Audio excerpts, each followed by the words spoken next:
मित्रांनो नमस्कार, मी करण आपलं सगळ्यांचं माझ्या चॅनलवर स्वागत आहे। मित्रांनो मागच्या 2.5 वर्ष झाले उद्धव ठाकरे आणि संजय राऊत जे जनतेला समजावण्याचा प्रयत्न करतायत की खरी शिवसेना ही त्यांचीच आहे। बाळासाहेब ठाकरेंचा वारसा हा खरा उद्धव ठाकरेंकडेच आहे आणि बाळासाहेब ठाकरेंचे विचार आपण कसे एक खऱ्या प्रकारे राबवतोय, खऱ्या प्रकारे निभावतोय हे वारंवार दर्शवून देण्याचा प्रयत्न उद्धव ठाकरे, संजय राऊत, सुषमा अंधारे आणि त्यांचे वेगवेगळे प्रवक्त्यांनी केलेला आहे। पण तरीसुद्धा महाराष्ट्राच्या विधानसभेच्या निवडणुकीत जनतेने काही त्यांचं बोलणं मान्य केलेलं नाही आहे आणि शिवसेना ही एकनाथ शिंदेंचीच खरी आहे हे जनतेने दाखवून दिलेलं आहे।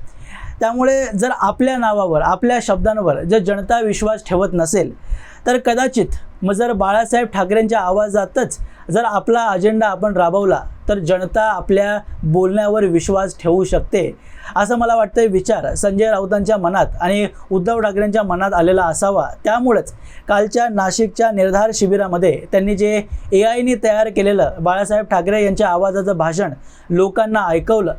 ते भाषण ऐकल्यानंतर सगळ्यात पहिलं तर मला हसायला आलं, कारण संपूर्ण 15 मिनिटाच्या भाषणामध्ये शरद पवारांचं नाव नाही, काँग्रेसचं नाव नाही, फक्त भाजप नरेंद्र मोदी यांच्यावर गरड ओकण्यात आलेली होती आणि फक्त 15 मिनिटाच्या भाषणामध्ये टोमणे मारण्याचं काम हे संजय राऊतांनी केलेलं आहे। कारण मला पूर्ण आश्वस्ती आहे, पूर्ण गॅरंटी आहे की हे भाषण जरी बाळासाहेब ठाकरे यांच्या आवाजात आपल्याला ऐकू येत असलं तरी याचं प्रॉम्प्ट, याचं भाषण जे लिहिलेलं आहे हे पूर्ण विचार आणि लिखित स्वरूपात हे संजय राऊतांचीच डोक्याची एक उत्पत्ती आहे।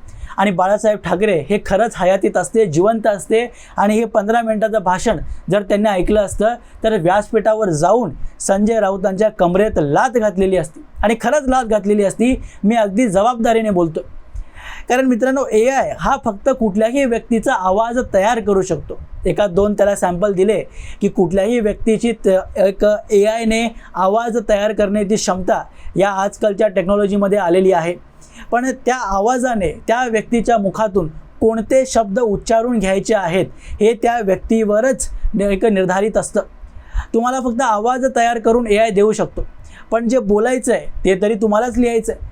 त्यामुळे बाळासाहेब ठाकरे यांचा आवाज जरी ऐकू येत असला तरी जे बाळासाहेब ठाकरे बोलतायत ते लिहिलंय हे संजय राऊतांनी। कारण त्या भाषणामधलं फक्त सुरुवातीचे 5 वाक्य मी तुम्हाला ऐकवतो। ते वाक्य ऐकल्यानंतरच एक छोटा मुलगाही सांगेल की हे भाषण संजय राऊतांनीच लिहिलेलं आहे। सुरुवातीला बाळासाहेब ठाकरेंच्या आवाजात संजय राऊत लिहितात की नाशिक आणि शिवसेनेचं नातं काही म्हटले तरी एक फार जुनं आहे आणि ते असंच अतूट राहणार आहे। नरेंद्र मोदी म्हणतात तसं हे नातं नाही आहे आणि नरेंद्र मोदी यांच्या तोंडातून सुद्धा एक हिंदीतून वाक्य त्यांनी या भाषणातून बोलून दाखवले की मैं यहाँ वीर सावरकर जी के साथ काम करता था और जैक्सन के वध में भी मेरा ही प्लॅनिंग था। अरे जातील तिथे गणवायचं आणि लोकही गणतात, ही काही नाती जपणारी माणसं नाही आहेत। कमळाबाई म्हणजे एक ढोंग आहे। म्हणजे भाजप, नरेंद्र मोदी, अमित शहा हे एक नंबरचे धोकेबाज लोक आहेत। भाजपमधला प्रत्येक कार्यकर्ता हा विश्वासघाती आहे असं स्वतः संजय राऊतांच्या लिखित भाषणातून बाळासाहेब ठाकरे हे AI तयार केलेल्या भाषणातून आपल्याला सांगतात। आता मित्रांनो सगळ्यात पहिली गोष्ट, हे जे बाळासाहेब ठाकरे आपल्या आवाजातून या AI द्वारे बोलतायत, एकतर आजकाल बाळासाहेब ठाकरेंच्या बाजूने वतीने एक मत मांडलं जातं की बाळासाहेब ठाकरेंनी सुद्धा आपल्या पक्षाच्या कालावधीच्या सुरुवातीला, म्हणजे शिवसेना जेव्हा त्यांनी स्थापन केली तेव्हा सुरुवातीला त्यांनी काँग्रेसला सुद्धा समर्थन दिलेलं होतं। मग उद्धव ठाकरेंनी सुद्धा काँग्रेससोबत जाऊन काय चुकी केली? तर मी त्यांना सांगू इच्छितोय की बाळासाहेब ठाकरेंचा पक्ष हा अगदी बी रोवल्यासारखा, जेव्हा सुरुवातीला रोप फुटतं ना तशा प्रकारचा पक्ष होता। त्यांना पक्ष वाढवायचा होता। कुठलाही अजेंडा, कुठलीही विचारधारा ही शिवसेनेची तयार झालेली नव्हती। शिवसेना ही फक्त मराठी माणसासाठी काम करणारी एक संघटना होती। पहिली निवडणूक लढवण्याच्या अगोदर सुद्धा बाळासाहेब ठाकरेंनी फक्त एखादी जागा लढवण्यासाठीच काँग्रेसला समर्थन दिलेलं होतं आणि कधीही काँग्रेससोबत कुठल्याही प्रकारचं व्यासपीठ, कितीही मोठा पक्ष हा बाळासाहेब ठाकरेंचा झाला असला तरीसुद्धा व्यासपीठ शेअर केलेलं नव्हतं। फक्त एक घटना मला सांगा, एक घटना फक्त मला काढून दाखवा की तिथे काँग्रेस, शरद पवार आणि हे सगळेच नेते एका व्यासपीठावर आलेले असतील।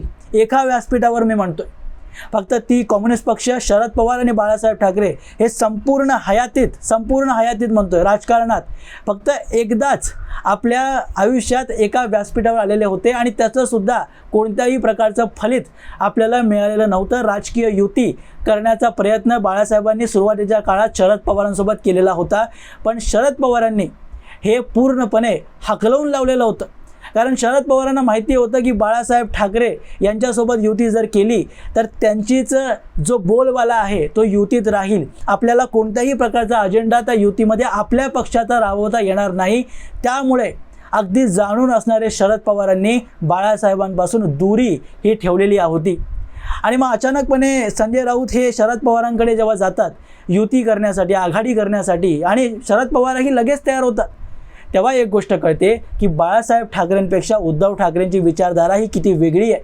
आणि शरद पवारांनाही किती ठामपणे माहिती होतं की उद्धव ठाकरे आणि बाळासाहेब ठाकरे यांच्यात किती अंतर आहे. त्यामुळे त्यांच्या आवाजामध्ये संजय राऊतांनी हे जे शब्द उद्गारलेले आहेत, हा आवाज बाळासाहेब ठाकरे यांचा जरी असला तरी हे विचार, हे टोमणे मारण्याची सवय ही संजय राऊतांचीच आहे.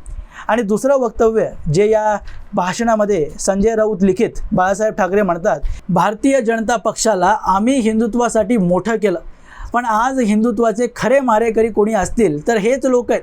म्हणजे भाजपच या भारतात हिंदुत्व संपवण्याचा प्रयत्न करतोय. हिंदुत्व म्हणजे तुमचे खाजगी मालमत्ता नाही आहे.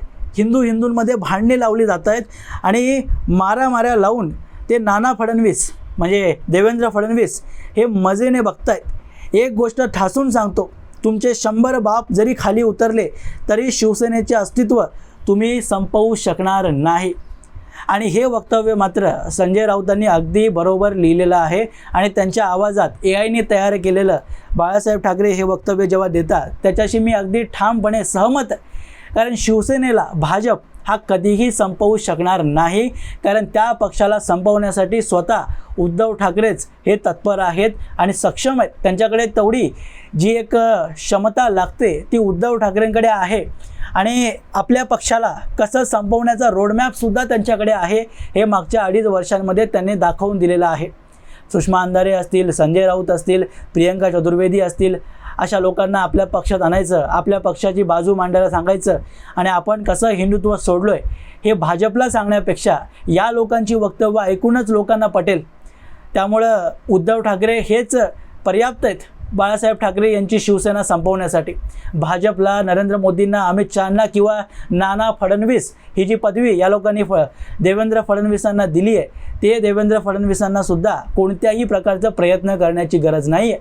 फक्त बघायचं, मातोश्रीवर बसलेल्या उद्धव ठाकरेंकडेच एवढी क्षमता आहे, एवढी ताकद आहे की बाळासाहेब ठाकरेंनी मागच्या 40 ते 50 वर्षांमध्ये जी संघटना उभी केली ती 2.5 वर्षांमध्ये उद्धव ठाकरेंनी संपवून दाखवलं. ते तर नशीब, मी मागच्या व्हिडिओमध्येही हे वक्तव्य केलेलं आहे की एकनाथ शिंदे होते म्हणून जी शिवसेना बाजू झालेली आहे त्याची ताकद आज जरी कमी असली तरीसुद्धा शिवसेना वाचवण्याचं काम हे एकनाथ शिंदेंनीच केलं आहे. जी शिवसेना उरली सुरली आज उद्धव ठाकरेंकडे आहे ती शरद पवारांची एक अजेंडा राबवणारी. हे लोक एकनाथ शिंदेंना जे म्हणतात ना की भाजपचा अजेंडा राबवणारे एकनाथ शिंदे आहेत, त्यांचा पक्ष आहे, तर खरं तर शरद पवार आणि काँग्रेसचा अजेंडा राबवणारे हे उद्धव ठाकरे आहेत आणि त्यांचा पक्ष आहे. सेक्युलर हिंदुत्व ही नवीन कन्सेप्ट आजकाल उद्धव ठाकरेंनी आणि संजय राऊतांनी आणली आहे. त्यामुळे हिंदुत्वाला, भाजपाला आणि आपल्या हिंदू समाजाला हा फार मोठं नुकसान होतं आहे. नुकसान काँग्रेसचं आणि शरद पवारांचं नाही होतं आहे. हिंदुत्वामध्ये भांडण लावण्याचा प्रयत्न हे स्वतः संजय राऊत आणि उद्धव ठाकरे करत आहेत. त्यामुळे बाळासाहेब ठाकरेंचा आवाज वापरून हा जो स्वतःचा अजेंडा राबवण्याचा प्रयत्न होतोय याला मी पूर्णपणे एक खंडन करतो या गोष्टीचा. आणि राज्य सरकारला माझी अपील आहे, देवेंद्र फडणवीसांनी यात हस्तक्षेप करून कोणत्याही थोर पुरुषाचा आवाज वापरण्यासाठी पूर्णपणे लगाम लावली पाहिजे. कारण आज या लोकांनी बाळासाहेब ठाकरे यांची आवाज वापरली आहे, उद्या कुठला तरी दलित पक्ष हा बाबासाहेब आंबेडकर यांचा आवाज वापरेल, उद्या भाजप स्वातंत्र्यवीर सावरकर यांचा आवाज वापरून आपला अजेंडा राबवण्याचा प्रयत्न करेल. त्यामुळे कोणत्याही थोर पुरुषाची जे एक योगदान या महाराष्ट्राच्या, या भारताच्या इतिहासामध्ये आहे त्या लोकांच्या इतिहासावर काळीत पोतण्याचं जे काम आहे हे AI द्वारे आवाज वापरून हे पक्ष करण्याचा प्रयत्न करतायत आणि सर्वात पहिला प्रयत्न हा बाळासाहेब ठाकरेंचा आवाज वापरून संजय राऊतांनी केला आहे.